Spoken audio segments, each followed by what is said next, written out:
ये गोपीनाथ जी, छीड़ चोरा गोपीनाथ, ये गोपीनाथ जी सामान्य नहीं है।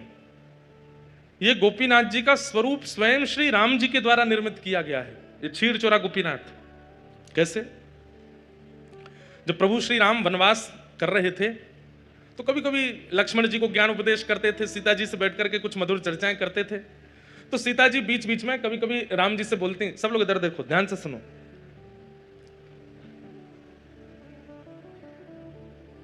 राम जी से कहती, हमने सुना है कि आप द्वापर में कृष्ण रूप धारण करोगे।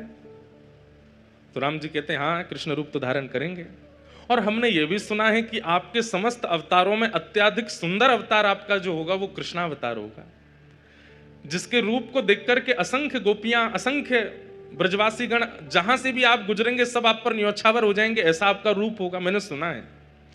तो राम जी बोले, अब ये तो प्रभु जाने, राम जी भी कोई कम सुंदर थोड़े ही हैं। वर्णन आता है कि राम जी जब वनवास करते हैं तो वनवास करते समय वहां के संत जन, वहां के निवासी जन, उनके पास राम जी सामग्री लेने के लिए जाते हैं। वैसे तो सामग्री सब प्रस्तुत राम जी के पास हो जाती है, लेकिन कभी कभी सामग्री प्रस्तुत नहीं होती तो राम जी जाते हैं और जाकर के कहते हैं कि हमें प्रसाद सिद्ध करना है, आदि हमें ये सामग्री दे दो।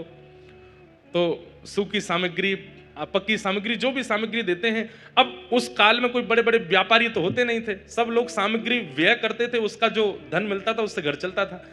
अब राम जी जब, वो तो वनवासी हैं, उन पर धन तो होता नहीं था, तो सब सामग्री लेते थे। तो सामग्री लेने वाले, अब देने वाले को क्या दें?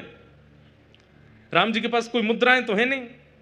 तो कहते हैं कि राम जी प्रेम से मुस्कुरा जाते हैं, और जैसे ही राम जी प्रसन्न मुद्रा में मुस्कुराते हैं तो जो सामग्री देने वाले होते हैं वो कहते हैं कि हमको दक्षिणा मिल गई, आप तो सामग्री ले जाओ, आप तो बस मुस्कुरा दिया करो।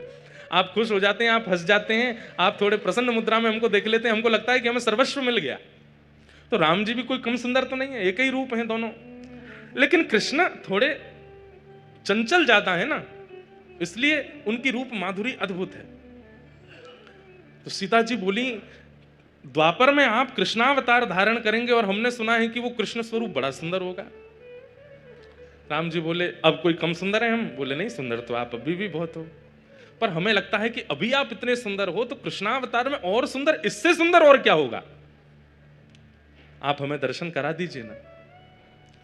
तो राम जी बोले, ठीक है, समय मिलेगा तो मैं दर्शन कराऊंगा।